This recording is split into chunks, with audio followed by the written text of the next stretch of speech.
tenemos coco, porque Pedro no sembró, y si Pedro no sembraba, tampoco sembró. Todo el tema de la minería, de la explotación minera, de la depredación de los recursos naturales en nuestro país, Colombia, pues como eje motor de una de las políticas de Estado o del gobierno actual del presidente de Santos, que es sus locomotoras, que es una de las locomotoras es el impulso a la explotación de los recursos naturales y mineros, sobre todo. Pues el compañero nos va a hablar sobre este tema concreto, sobre esta explotación, sobre el impacto que tiene esta explotación ante los trabajadores y también ante los pequeños mineros, que también se han visto afectados con esta política al el gobierno colombiano, pues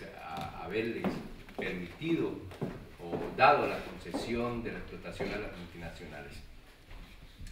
Y también tenemos al compañero Javier Calderón, que es sociólogo, también está en el área sindical, y él es responsable de la parte internacional de Marcha Patriótica del lado Europa.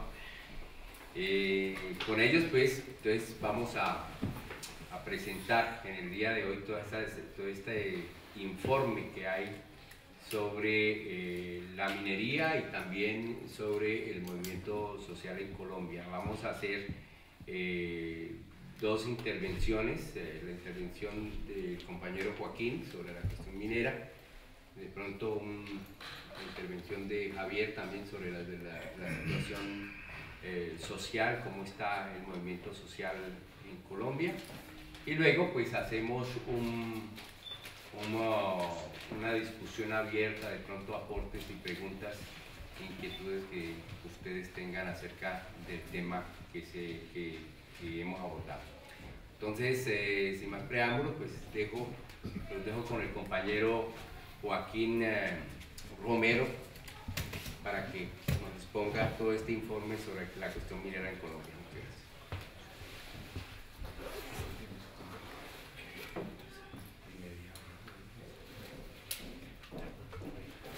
Bien, compañeros, muy buenas noches para todos. Nos alegramos pues de que nos encontremos, nos reunamos, compartamos, analicemos un poco la situación de nuestro país.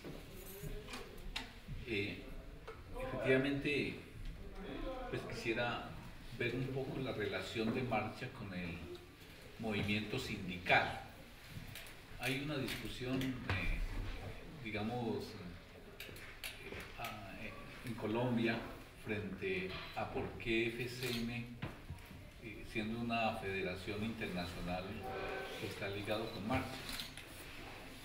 Y pues no solamente la discusión es nacional, sino la discusión también es internacional. Porque algunos compañeros nos han dicho, bueno, y no entendemos la relación de FCM con Marcha. Muy sencillo. A nivel internacional, FCM es una federación mundial de organizaciones sindicales de clase. En el caso colombiano, en Colombia existe un equipo de Federación Sindical Mundial Colombia. Ese equipo se constituyó en el 2010. Pero antes, cuando nosotros estábamos en ese proceso de buscar una coordinación, nosotros también jalonábamos la creación de Marcha. Nosotros estuvimos en todo este proceso organizativo de la constitución de Marcha. Incluso, para información de algunos de ustedes, nosotros anteriormente no pensábamos en Marcha, nosotros pensábamos en el Congreso de los Pueblos y estuvimos trabajando por meternos en el Congreso de los Pueblos, por hacer parte. Pero efectivamente, cuando fuimos ya a buscar esa integración, el Congreso de los Pueblos era muy estrecho. y entonces ellos querían era que nosotros nos sumáramos a ellos, pero ellos direccionar esa situación. Y entonces, como era una cuestión muy limitada, muy cerrada, nosotros dijimos, no, eso no es lo que nosotros queremos. Lo que nosotros queremos es un aspecto de una organización amplia, con participación en general de las organizaciones y de la población colombiana. Entonces ahí llegó el momento en que nosotros nos abrimos, ellos nos cerraron en cierta medida las puertas y nos tocó entonces ya desarrollar, digamos, una iniciativa ya de las organizaciones, y ahí fue cuando se constituyó Marcha. Bueno, posterior o simultáneamente con el nacimiento de Marcha, que eso fue en el 2010, nosotros también estábamos direccionando el movimiento sindical, porque hay una situación internacional también del movimiento sindical. Es que el movimiento sindical ha sido copado por las posiciones reformistas, socialdemócratas, en una etapa acelerada de acumulación imperialista a nivel mundial. Entonces eso condujo a que nosotros también nos realinderáramos en la cuestión nacional y también planteáramos que nosotros estamos por desarrollar un movimiento sindical de clase, y efectivamente estamos en eso. Estamos reconstruyendo el movimiento sindical desde las organizaciones, y pues bueno, nosotros, la mayoría de organizaciones afiliadas de FCM son también filiales de CUT, y pues en estos momentos las organizaciones afiliadas a FCM llegan a cerca de 27 organizaciones a nivel nacional, y dentro de esto están las organizaciones muy importantes como Junta Energética, con sus sindicatos, que es Junta Energética, la operación que yo represento, que tiene a Sintramina Energética, tiene a Sintraime, que es un sindicato metalúrgico, tiene a Sintra Inquigas, que es un sindicato de la rama química, tiene a la Unión Sindical Obrera, que es de la industria petrolera y la parte petroquímica, y una parte de gas. Pues bien, también está afiliada a FCM la FENSUAGRO, organización agraria. Está Sintraendes, que es un sindicato de los servicios públicos, que tiene cerca de 11.000 afiliados en estos momentos. Y en general hay un resto de otras organizaciones que han llegado a FCM y nos hemos cohesionado. Entonces, pues un poquito esa parte. De pronto mañana explico un poco más lo de la CUT, que ya tendría más espacio para meternos en ese tema por el asunto del trabajo nacional. Pero no me voy a meter hoy en día porque pues, principalmente los mineros energéticos. Bueno, como estamos en una etapa muy acelerada de acumulación, y que en el caso del latinoamericano, pues nosotros ya venimos padeciendo eso desde hace más de 20 años. Entonces, aquí en Europa ha entrado, o sea, después de que se aplicó a nuestros países, ahora entra, digamos, al centro del capitalismo mundial, a los países desarrollados, y entonces el capital se viene con todo y contra todos, y eso tiene una situación histórica también. Es la traición que hizo el Partido Comunista Soviético a la Revolución Rusa, y entonces fue su derrumbe como Unión Soviética y como también de los países de Europa del Este. Entonces tiene una consecuencia bastante compleja, y la Unión Soviética y estos otros países socialistas de Europa era un muro de contención frente al capital. Y al caerse ese muro de contención, pues claro que viene y arrasa con todas. Se crea una crisis mundial en la cual muchos pueblos y organizaciones que tenían la esperanza en el socialismo queda en una situación de confusión, queda en una situación en que se acaba, digamos, toda esa referencia que teníamos y entramos en una etapa bastante compleja y complicada. El capitalismo se viene con una cuestión de que se había acabado, digamos, el comunismo. Entonces pues, salen las tesis de Fukuyama del fin de la historia, el fin del comunismo, el fin del socialismo. Y entonces pues ya el capital entra con todo. Y es en esa etapa en que se reúne el consenso de Washington. Que de consenso no tiene nada, porque ahí no hubo consenso. Por ejemplo, a ninguno se nos llamó para decirnos vamos a hacer esto y están de acuerdo. Nada.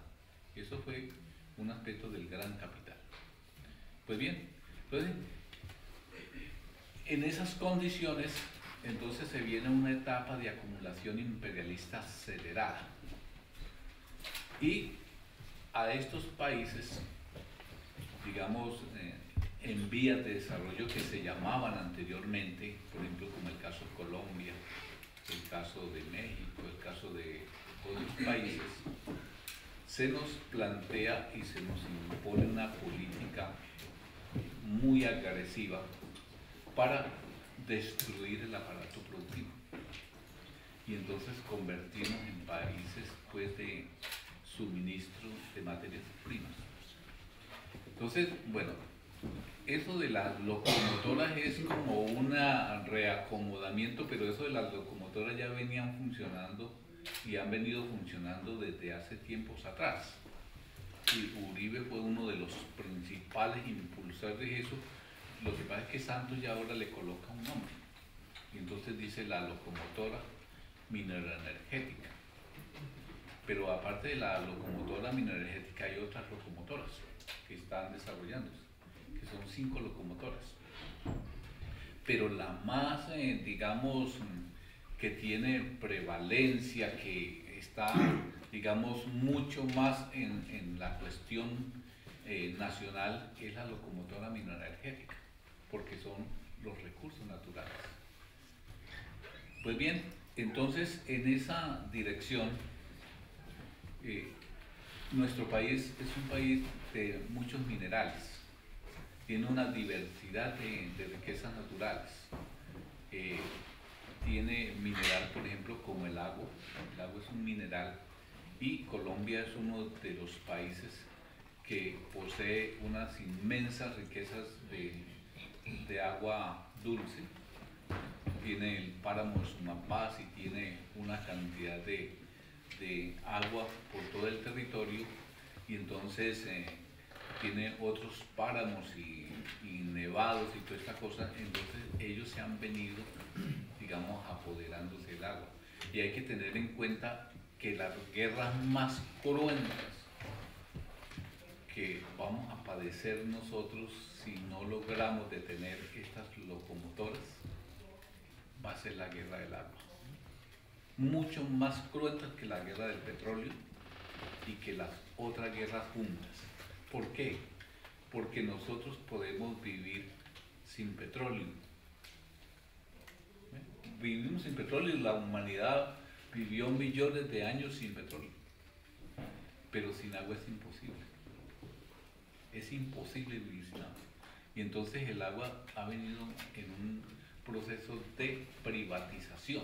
Anteriormente en cualquier parte le regalaban a uno agua. Hoy en día no, hay que comprarla. Y el agua es más cara, un vaso de agua es más caro que un vaso de petróleo. Si nos ponemos a hacer cuenta cuánto cuesta cada uno. Entonces, por eso, uno de los que implica esa situación es el aspecto del agua. ¿Y qué viene pasando? Es el aspecto de la privatización de ríos, como el río Meta. Ahora viene la privatización del río Magdalena, que es el río más grande del país que baña toda la nación de sur a norte. Viene la privatización del río Magdalena. y en fin, se están imponiendo todas unas políticas en dirección a eso. ¿Qué viene pasando con los páramos y toda esta situación en el país? Es que empieza a crearse en los llamados parques nacionales, y en la cual dicen que el campesino no puede cultivar en estos parques nacionales por reservas naturales, y entonces por lo tanto tienen que despojar eso. Pero ¿cuál es el objetivo de ese despojo de esos territorios? Es que el campesino salga y de una vez le entregan a las transnacionales eso. ¿Por qué? Porque la experiencia que viene dándose es que los campesinos se oponen y empiezan a hacer bochinche y a crear una situación, y empieza pues, a generar toda una situación nacional, como lo que ha pasado con el páramo de Santurbán en Santander. Y entonces, claro, al sacar los campesinos y al declarar eso, y que ya lo tienen declarado, entonces los campesinos dicen, nosotros no dejamos que este páramo lo conviertan en una minería. Y entonces, porque es que la minería es mucha el agua que digamos que utiliza, pero aparte del agua que utiliza, es mucha el agua que contamina, y además hay agua que también va secando por el asunto de la excavación, y entonces las aguas subterráneas van sufriendo todo un deterioro en la cual van desapareciendo. Pero, bueno, tenemos la cuestión petrolífera. En el caso del petróleo, pues se vienen ya explotando 1 millón de barriles diarios de petróleo. Ya en el mes de enero de este año se sacaron un barril, 1.012.000 barriles. En diciembre llegó a 1.115.000. Y entonces esa situación de explotación de petróleo pues cada vez avanza más.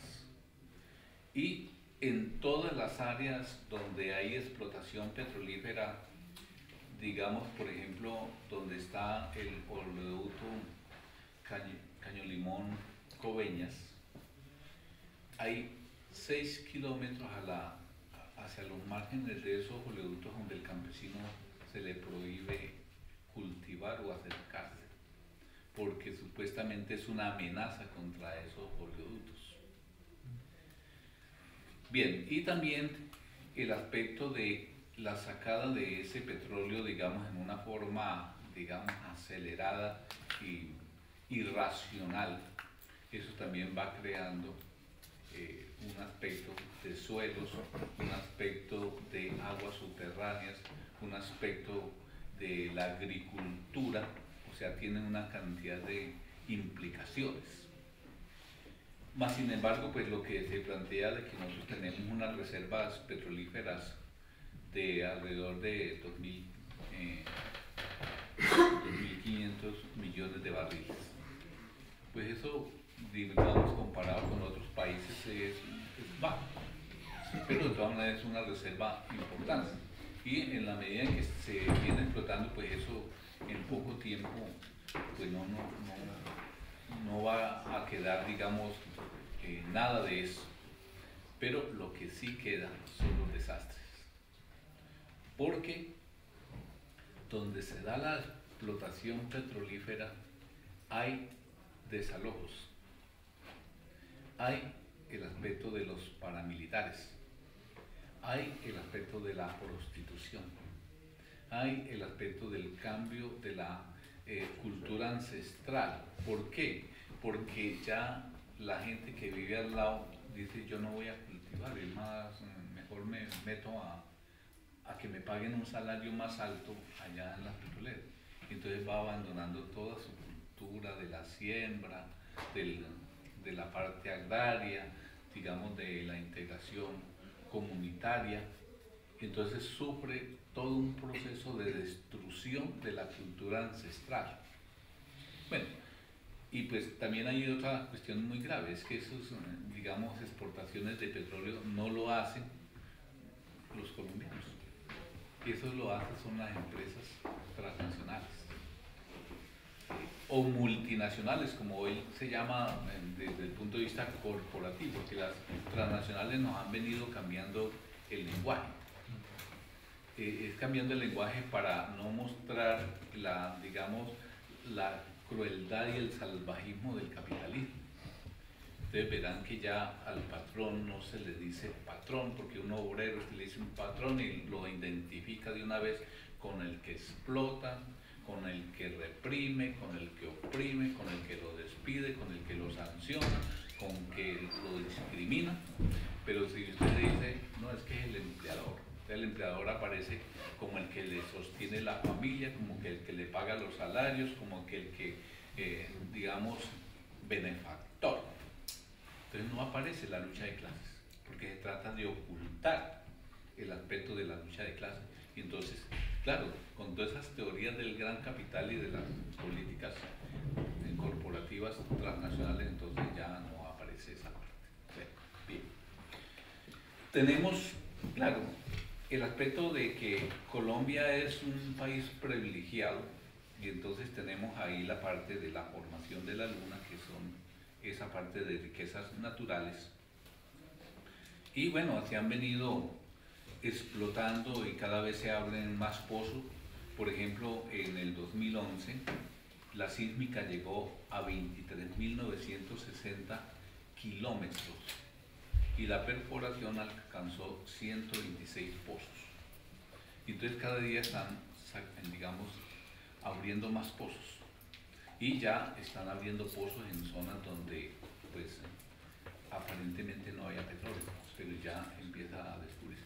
¿Por qué ahora se ha venido descubriendo más pozos y más petróleo? En la medida en que se viene privatizando y se viene imponiendo el aspecto de las políticas a través de las empresas estatales que ya las convierten en comerciales y el aspecto por acciones, como ha sucedido con Ecopetrol. Y entonces al convertirla ya en un proceso de privatización, entonces ya empiezan a aparecer ahí sí las reservas, porque al fin y al cabo eran reservas que tenían los países imperialistas y ahora sí que se ha venido privatizando y entonces el proceso ahora sí aparece. Bien. Lo otro es que Colombia ocupa el segundo lugar de reservas de carbón en América Latina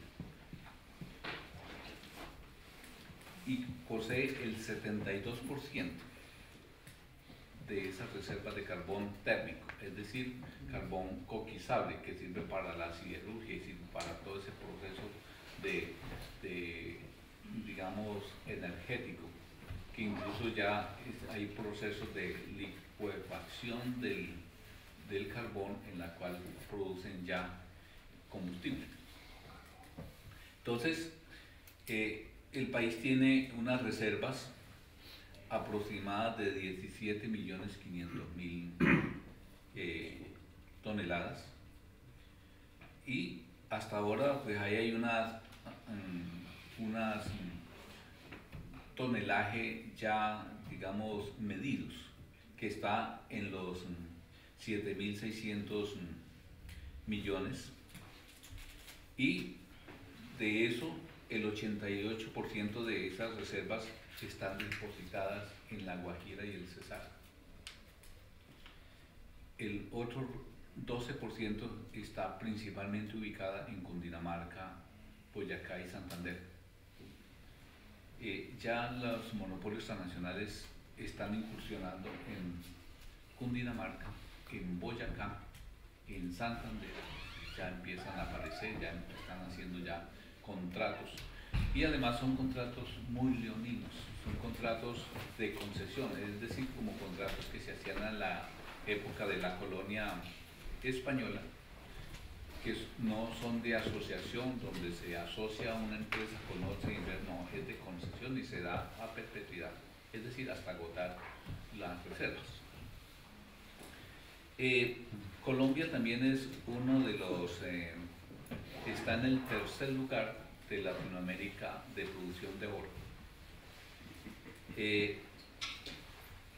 Esa es una producción que en el 2012 alcanzó los 66.2 toneladas de oro explotadas.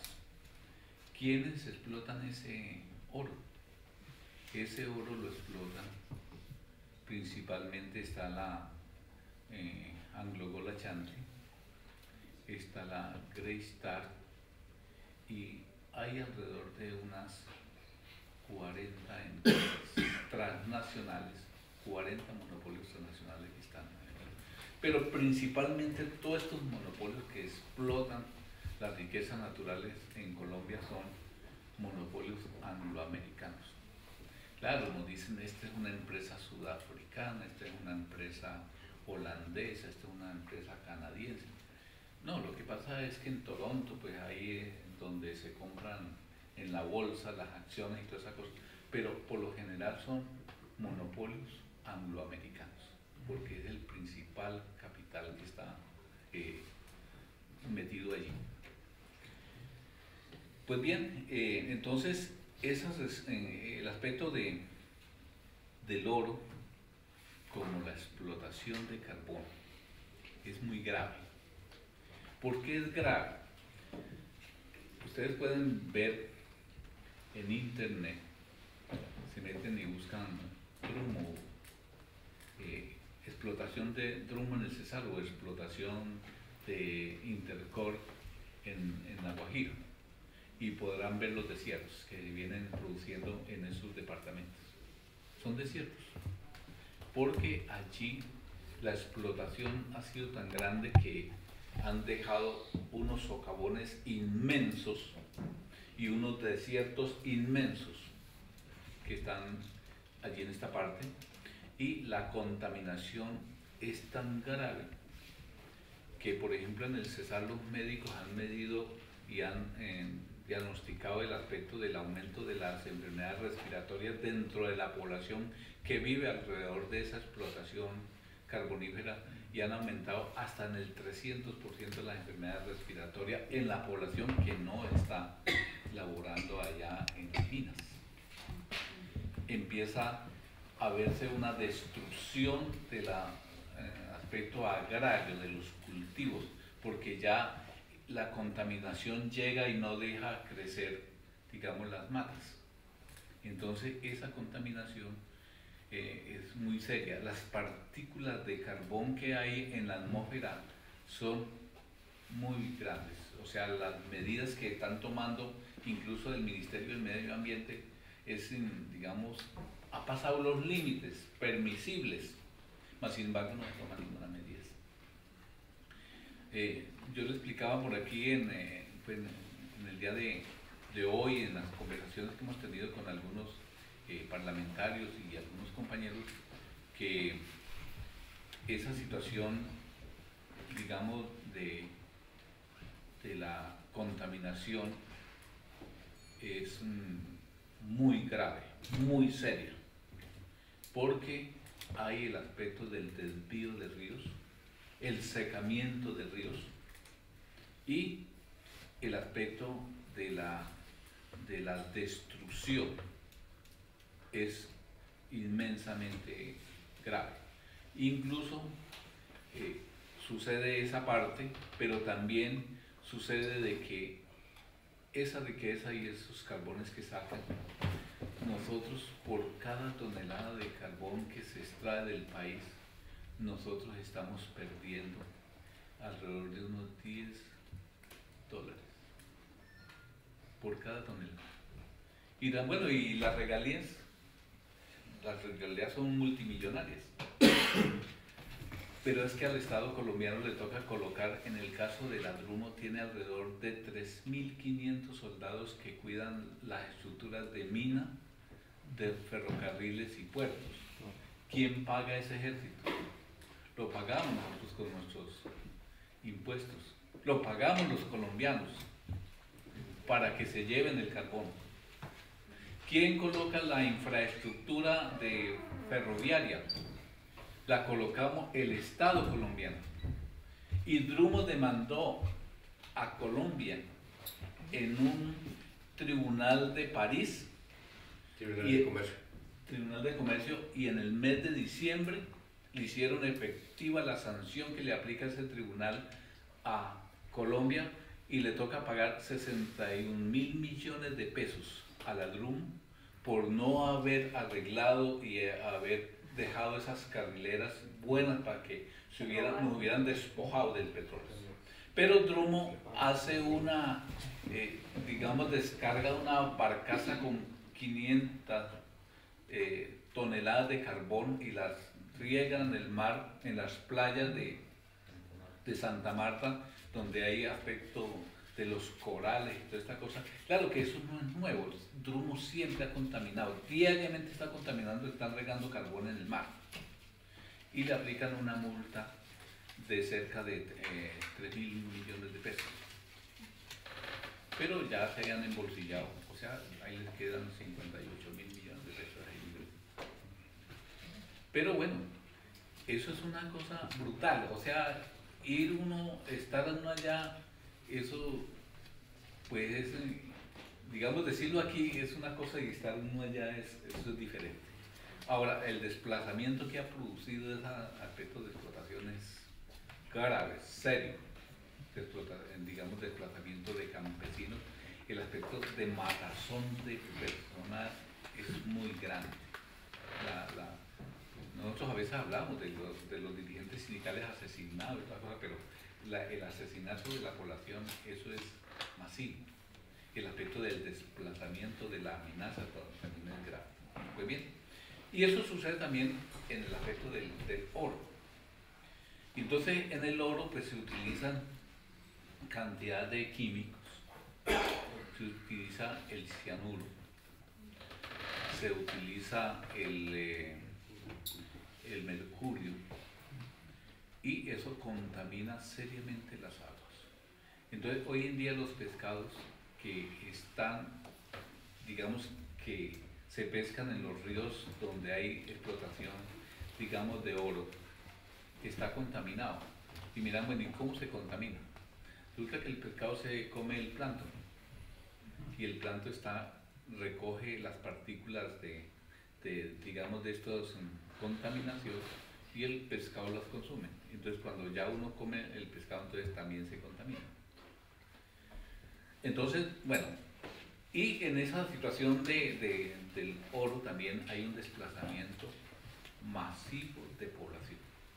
Aparte del aspecto de las fuentes de oro, del agua, que también, en el caso de la explotación de oro, también la utilización del agua es bastante grande, porque hay que lavar ese oro, lavar las arenas, para que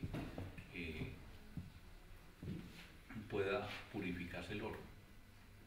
Porque el oro, y para poder purificarlo hay que echarle todas estas situaciones de mercurio, porque eso es lo que hace que limpie, digamos, todo el material y lo vaya depurando, y el agua y el mercurio hace que el oro, como es más pesado, se vaya asentando y las arenas van saliendo, y entonces de ahí va saliendo el oro. Pero ¿y quién explota ese oro? Pues están todas estas empresas transnacionales y también empresas, monopolios nacionales. Por ejemplo, ahí está el GEA, que es el grupo empresarial antioqueño, que antes se llamaba el Sindicato Antioqueño. Hoy le cambiaron de nombre porque eso de sindicatos suena como a pelea y lucha de clases, toda vaina, entonces le cambiaron el nombre y ahora ya es empresarial. Bueno, bien. De otro lado también nosotros ocupamos el cuarto lugar en el aspecto de proyectos hidroeléctricos y termoeléctricos. Y en esto, el IDEAN, que es el Instituto de Hidrografía, Meteorología y Estudios Ambientales de Colombia, plantea que la oferta hídrica de nuestro país es tres veces mayor que Latinoamérica. Por eso estaba planteando el aspecto del agua. O sea, es 3 veces mayor que Latinoamérica el aspecto de la oferta hídrica colombiana. Pues bien, en el aspecto del agua, de la hidroeléctricas, se viene trabajando para venderle energía a otros países vecinos, a Centroamérica, a Sudamérica y algunos países que tienen deficiencia energética. Entonces aquí Colombia está desarrollando todo un aspecto de hidroeléctricas y termoeléctricas con el propósito de generar energía. Y en esa parte Colombia tiene mucho aparte de los mares que tiene, porque como ustedes saben nos bañan los 2 océanos más importantes del mundo, que es el Atlántico y el Pacífico. Pero aparte de eso tenemos esa situación. Más sin embargo, a pesar de que hay harta agua en Colombia, el 80% de la población carece y tiene déficit de agua. Pese a que tenemos toda esa riqueza de agua y que somos un país de fábrica de agua muy grande, el 80% de la población padece de situaciones de déficit natural del agua.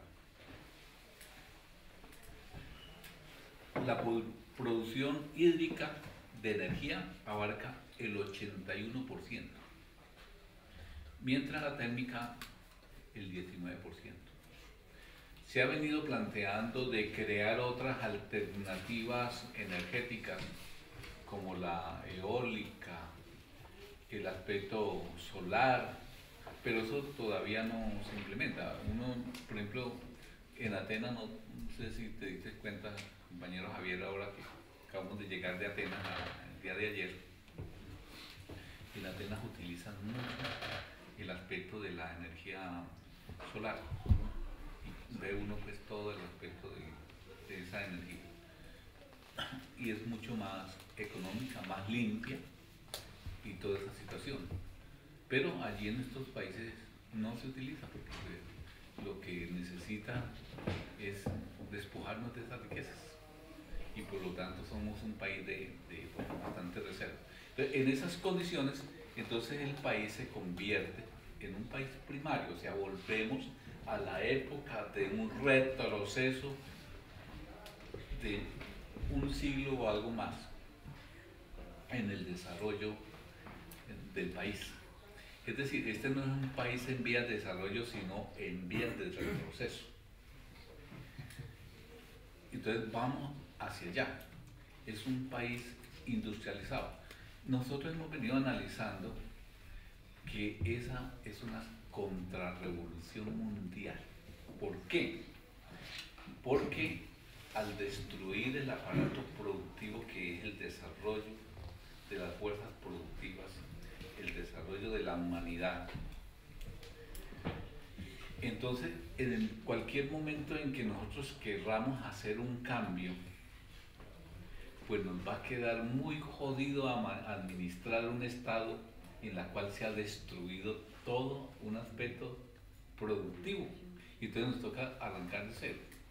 Y si ustedes, que me imagino que por aquí les queda tiempo para leer mucho, y si han leído algo a Lenin cuando planteaba el problema de las revoluciones y del poder, Lenin planteaba que en los países atrasados era más fácil tomar el poder, pero más difícil de mantenerse en el poder.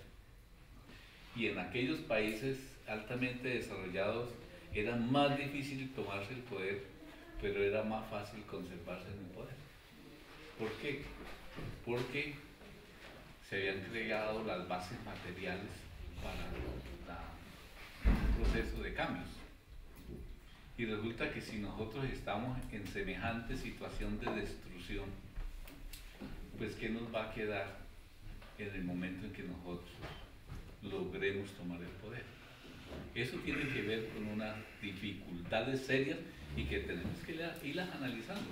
Por eso nuestra situaciones que nosotros tenemos el deber moral, político, humano, de detener esas locomotoras.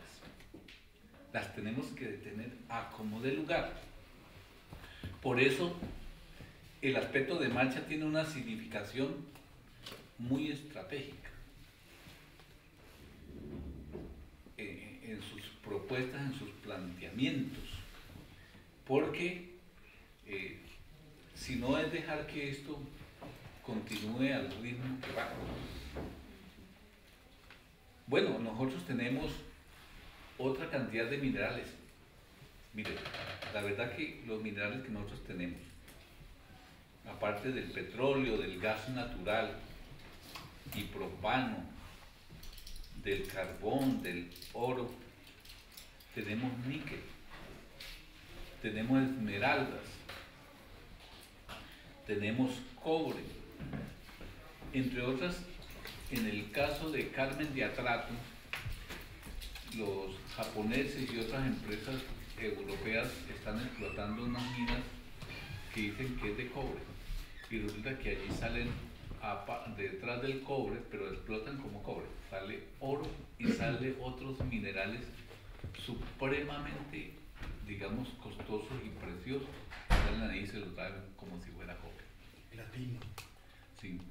Y bueno, hay unas arenas blancas y arenas grises que sacan unos minerales muy ricos, que estamos, digamos, haciendo todo el análisis de ese estudio de establecer exactamente qué es. Pues bien, también tenemos bauxita, tenemos uranio, hierro, plomo. Bueno, plomo sí hay en Colombia. Calizas, azufre, asbesto. Tenemos una mina de asbesto en Antioquia, ahí cerquita de Medellín, que son, creo que la segunda o la tercera de Latinoamérica, porque es muy poco el asbesto que... Claro, se ha dicho que el asbesto es muy peligroso, pero hay un asbesto que es puntudo. El que se produce en Colombia es un asbesto no agudo, sino de punta rompe, de crisolito, que es menos letal que los otros asbestos. Pero eso de la situación del asbesto también pues hay que analizarlo, pero pues no me voy a meter en una discusión porque eso hay una discusión internacional frente a esto.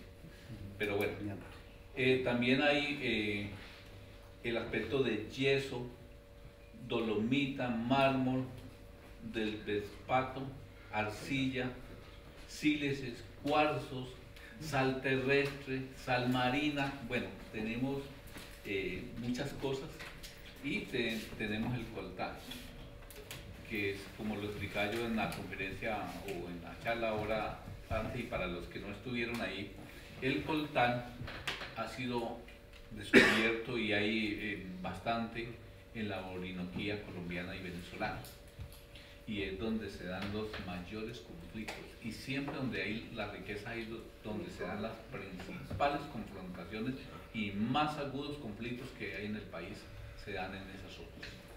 El coltán, como ustedes saben, es donde se produce todo el aspecto para las comunicaciones, para los teléfonos, Hewlett Packard, de los iPhones, y bueno, todos esos nombres que pues como no hablo escasitamente español, pero no lo puedo mencionar. Pues bien, entonces pues tenemos todas esas riquezas, y por lo tanto es muy importante tener en cuenta que estamos en unas condiciones de un retroceso muy grande. Ahora, nosotros frente a eso estamos planteando, Marcha dice, el empoderamiento social de los recursos naturales. El empoderamiento social es que esos recursos sean del pueblo colombiano y sean, digamos, para el desarrollo económico y el progreso social. Nosotros planteamos el aspecto de nacionalización. Algunos compañeros dicen, bueno, la nacionalización, ¿en qué condiciones? Bueno, sería muy importante que lográramos la nacionalización. Bueno, que cómo se van a administrar esos recursos, bueno, eso ya es una pelea, pero también una pelea la nacionalización de los recursos o el empoderamiento de las comunidades de esas riquezas, que me parece muy importante ese aspecto, porque si se va a explotar esos minerales en la tierra allá sepultados no tienen ningún valor. Analizamos desde el punto de vista de la teoría marxista del valor, de la ley del valor. Entonces esos minerales no tienen ningún valor allá enterrados. Esos minerales adquieren valor cuando se aplica la mano del ser humano y los explota y los coloca al servicio de resolver las necesidades del ser humano.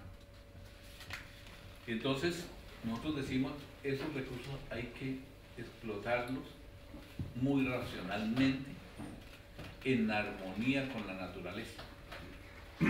Desde luego que la minería, sea artesanal como sea, produce contaminación, pero no en los ritmos acelerados y tan crueles como se está produciendo hoy en día.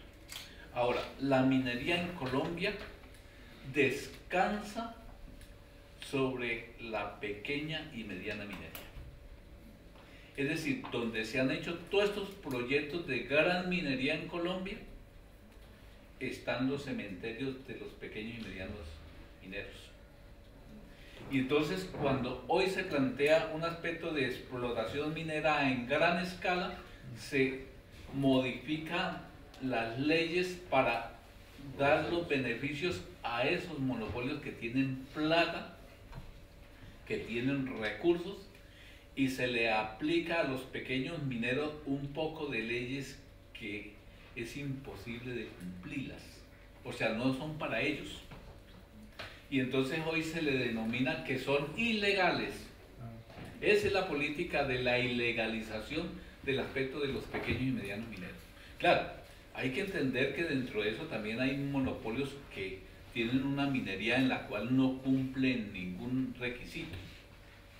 Pero principalmente eso de la minería ilegal apunta hacia expropiar y aplicarle medidas de penalización, cárcel a los pequeños y medianos mineros. Esa es digamos, la concepción que se tiene del Estado frente a esa minería ilegal. Porque pues los mineros en Colombia vienen explotando minas, por ejemplo esa mina de Marmato, esa mina se viene explotando desde la época colonial. Incluso este presidente de Colombia y general Santander hizo un convenio para entregar esas minas a los capitales británicos en la época del siglo XIX. Y esas minas de Marmato y las minas de Segovia fueron entregadas a capitales transnacionales. Por ejemplo, en el caso de la Frontino Goldman, esa empresa quebró en Gran Bretaña, y entonces en dación en pago le dieron esa mina a los trabajadores y pensionados, pero resulta que ni se las entregaron, y cuando la fueron a reclamar, lo que dieron, en vez de darles oro, les dieron buen plomo, y la verdad fue que ahora la entregaron a una transnacional sin haber llenado el requisito en dación en pago de los trabajadores. Entonces, así es la historia de la minería en Colombia. Y bien, compañeros, entonces estamos ya para concluir y no hacerme tan extenso porque está haciendo hambre, creo que ya está el pollo y la carne por ahí. Entonces, yo concluyo diciendo, compañeros, que nosotros tenemos que plantear alternativas. Y como marcha tenemos que buscar alternativas a toda esta problemática. y tenemos que construir esas alternativas colectivamente. Tenemos que discutirlas, tenemos que plantear, y más ahora en este proceso de paz, esa situación de la minería es una situación bastante seria y que depende también de nuestro presente y nuestro futuro. Por lo tanto, nosotros debemos y tenemos la obligación de ir trabajándole a una política de código minero acorde con las necesidades del país, acorde con el progreso social, acorde con las necesidades del pueblo colombiano. Y nosotros tenemos que ponerle coto a toda esa situación de legislación sobre minería. Entonces, como dicen los costeños, ahí se las dejo para que empecemos a trabajarle colectivamente a ver cómo nosotros implementamos unas políticas nacionales, soberanas, sobre minería, sobre código de minera y legislación minera en todos estos aspectos, y sobre el medio ambiente y sobre todas estas partes. Yo concluyo ahí, compañeros. Muchas gracias.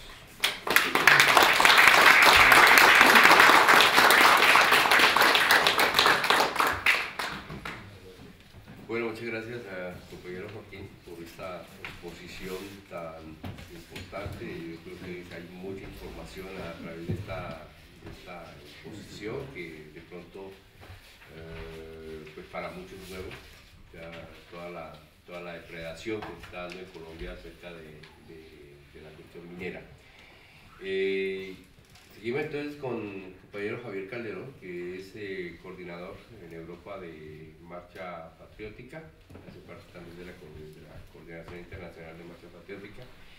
Él es sociólogo, también profesor vinculado al sindicalismo de la educación en Colombia, y pues, hombre, también, ya que Joaquín se ha referido a este movimiento Marcha Patriótica y al movimiento social, cómo emprender de pronto propuestas audaces y netas para parar estas situaciones depredantes que se dan en Colombia. Hombre, Javier nos puede informar un poco más ampliamente qué es lo que está dando con Marcha Patriótica en este momento. De lo que se trata, y como lo terminó planteando el compañero Joaquín, nosotros estamos en un proceso de construcción organizativa que no solo consiste en reunir a las organizaciones y avanzar hacia la propuesta, a la construcción de propuesta de país que tenemos, sino se trata de ir construyendo las políticas y las propuestas de país y sobre la base de las necesidades que tiene toda la población colombiana. Por eso, en la Marcha Patriótica y estoy seguro que en el movimiento social colombiano en general, estamos en una etapa de construcción de política para enfrentar, o para, más que enfrentar, para hacer alternativa a esta situación que estamos viviendo. Por lo tanto, y no es retórico, es preciso y es necesario recibir todas las propuestas, opiniones, reflexiones, no solo sobre el asunto de la minería, sino sobre diversos aspectos que constituyen, digamos, la problemática y las soluciones a la situación colombiana.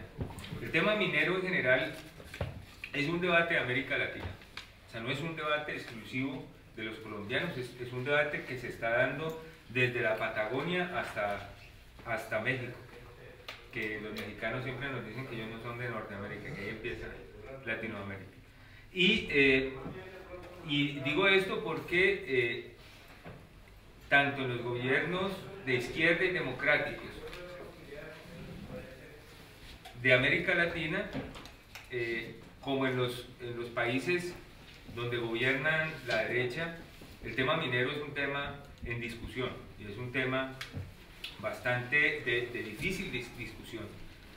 La diferencia radica en que en los países de izquierda, democráticos del continente, se han revertido las políticas de explotación y la explotación de los recursos naturales está siendo racionalizada, y las ganancias de esa explotación están siendo invertidas en la satisfacción de las necesidades de la población. Esa es la diferencia.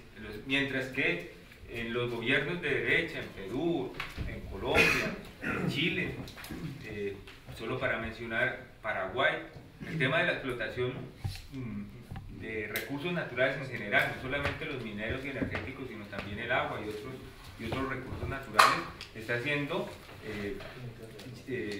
sirve, pero para que las transnacionales se lleven los recursos, para resolver las crisis económicas, financieras de los grandes bancos y del sistema financiero internacional. Esa es la diferencia. Y no es simple. Por ejemplo, aquí difiero un poquitín del compañero Joaquín cuando dice que los recursos naturales enterrados no valen. Los compañeros ecuatorianos nos demostraron que los recursos naturales enterrados pueden valer. El presidente Correa, por ejemplo, logró un acuerdo con algunas empresas y con algunas entidades multilaterales, algunos organismos multilaterales, para que no se exploten algunas zonas donde hay petróleo y minerales a cambio de recursos para satisfacer las necesidades de las comunidades indígenas y de las comunidades campesinas. O sea, sí es posible construir alternativas a la explotación exagerada, irracional de los recursos naturales. O sea, yo creo que América Latina viene construyendo alternativas y viene construyendo propuestas que son viables, que quizás hace 20 años nos hubieran dicho que eran locuras, hoy podemos decir que son viables. Por ejemplo, Venezuela, al ritmo de explotación petrolera del que venía en los años 90, estaría hoy produciendo más o menos 6 o 7 millones de barriles de petróleo diarios. Ellos han logrado mantener la cuota internacional de la OPEP en 3 millones de barriles diarios, y eso para Venezuela significa que en el subsuelo hay un ahorro energético, hay un ahorro de recursos naturales importante, y que también, digamos, enseña a que los estados no necesitan devastar a sus países para poder utilizar los recursos naturales en beneficio de toda la sociedad.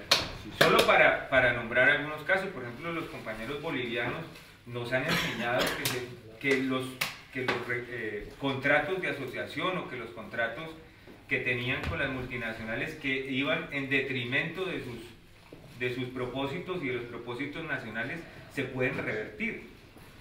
Bolivia logró cambiar del esquema 20-80, que era 20 para Bolivia y 80 para las multinacionales y las transnacionales, logró revertirlo y ahora es 80% para los bolivianos, 20% para las transnacionales.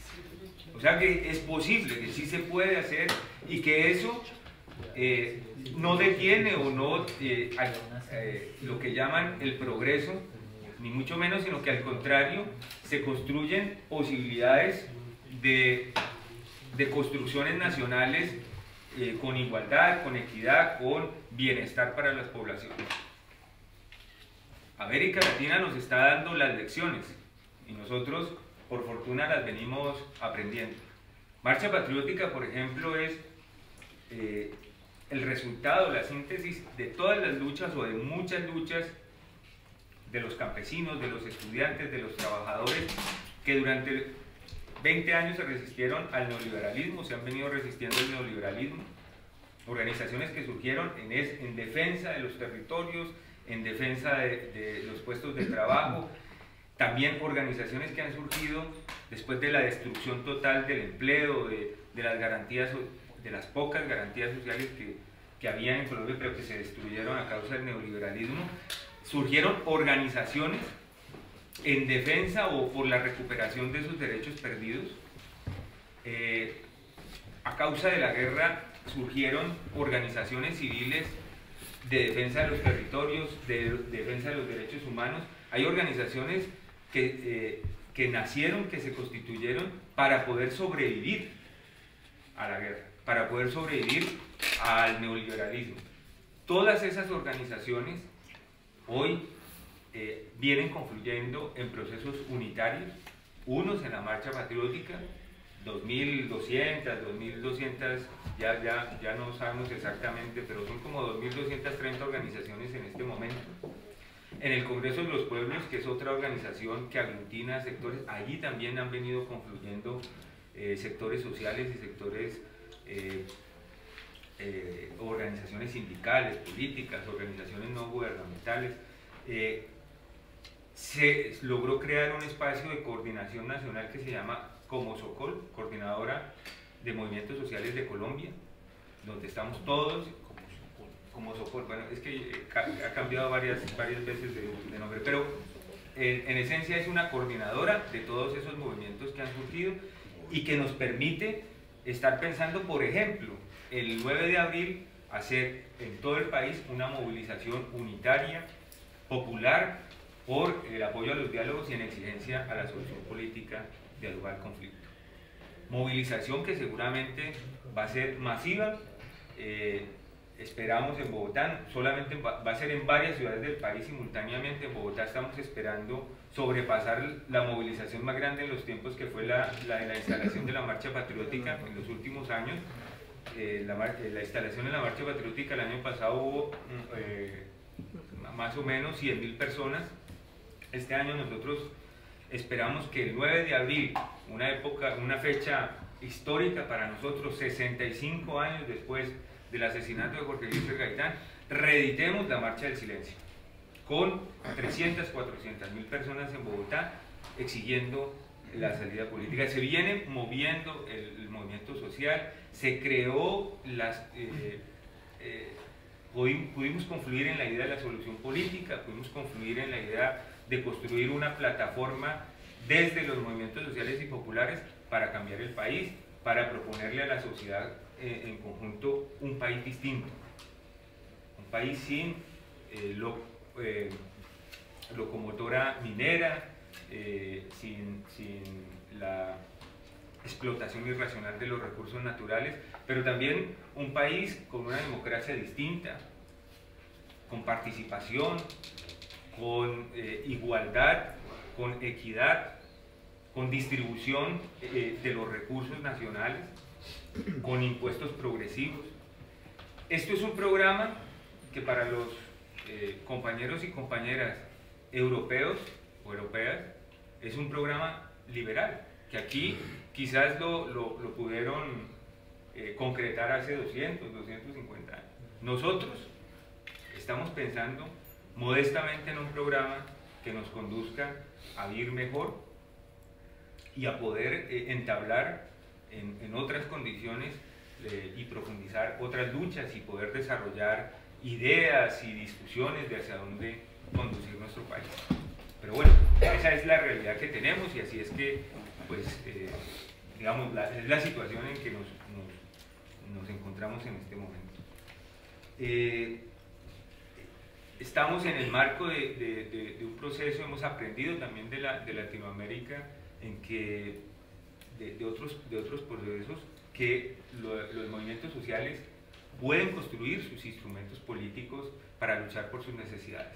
Los bolivianos, por ejemplo, nos enseñaron que de la guerra del agua y de la guerra del gas hace 10 años, pasaron porque la necesidad se los impuso, la realidad se los impuso a la construcción de un instrumento político para la transformación del pueblo, que es el MAS, lo que llaman movimiento de socialismo, pero que en realidad para ellos le llaman así, el instrumento político. La marcha patriótica para nosotros es eso, un instrumento político de los movimientos sociales para la transformación del país, para que lo podamos entender de mejor manera.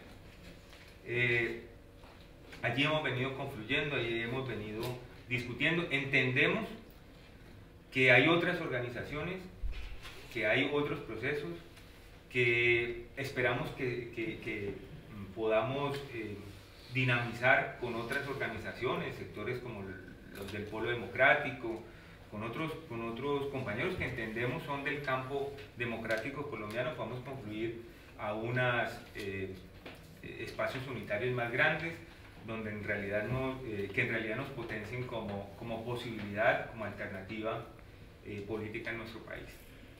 Esos son nuestros propósitos, venimos caminando por esa vía, venimos acompañados de las organizaciones latinoamericanas. Nosotros como Marcha Patriótica del Congreso de los Pueblos también hacemos parte de los movimientos sociales hacia el ALBA. Estamos trabajando fuertemente en la idea y aportando y aprendiendo con los movimientos sociales que hacen parte de los países que integran el ALBA, en la idea de construir más que tratados de libre comercio, tratados de los pueblos, donde podamos comerciar, donde nos podamos entender, donde podamos enriquecernos colectivamente. Venimos aprendiendo de las experiencias de los partidos políticos. La Marcha Patriótica acaba de entrar a ser parte del Foro de Sao Paulo, que es un foro creado en 1990, 89, de partidos políticos de izquierda en América Latina, que en esa época pues estaban soportando, como decía Joaquín, el derrumbe del llamado socialismo real, y que hoy la mayoría o un buen número de esos partidos están en el gobierno, y que ese espacio se ha transformado en un espacio realmente, en un foro de importancia para América Latina, incluso para el mundo. Aquí la izquierda europea se ha ido a participar del Foro de Sao Paulo y a aprender y a compartir las propuestas que desde allá estamos construyendo. Entonces, las consecuencias de la aplicación del neoliberalismo, de la aplicación de las medidas irracionales contra las poblaciones, contra el territorio, contra nuestras riquezas, la guerra total que han venido implementando desde hace más de 20 o 30 años en nuestro país, producto del conflicto armado, lo que han generado son organizaciones sociales comprometidas en la transformación del país, porque hemos entendido que no hay otra manera. O sea, lastimosamente no tenemos la posibilidad de competir en unas elecciones o en las condiciones en las que estamos actualmente en el país. Por ejemplo, yo decía hoy en el Parlamento Europeo, la Policía Nacional hurtó de la base de datos de la Registraduría Nacional del Estado Civil. Eso en cualquier país sería, quizás en un país serio, le hubiera, si hubiera caído el presidente o el primer ministro o alguien, o sea, alguien hubiera tenido que asumir la responsabilidad política de que la policía, sin orden judicial, sin una razón expuesta ante los tribunales o ante nadie, allanó las oficinas de la Registraduría Nacional y se llevó la base de datos para las próximas elecciones. ¿Sí?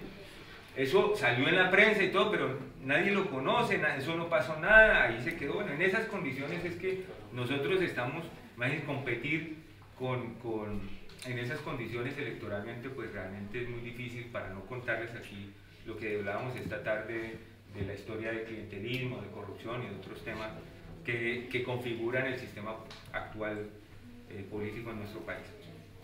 Dicho esto, nosotros solo sobra decir que, o no sobra decir que estamos comprometidos como patria grande.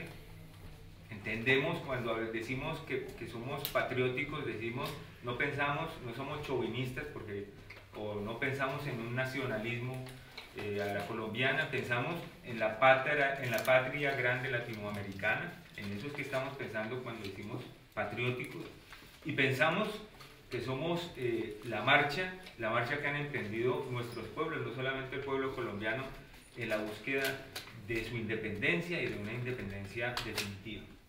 Yo lo dejo así. Muchas gracias para todos y para todas. Gracias. Sembremos ahora.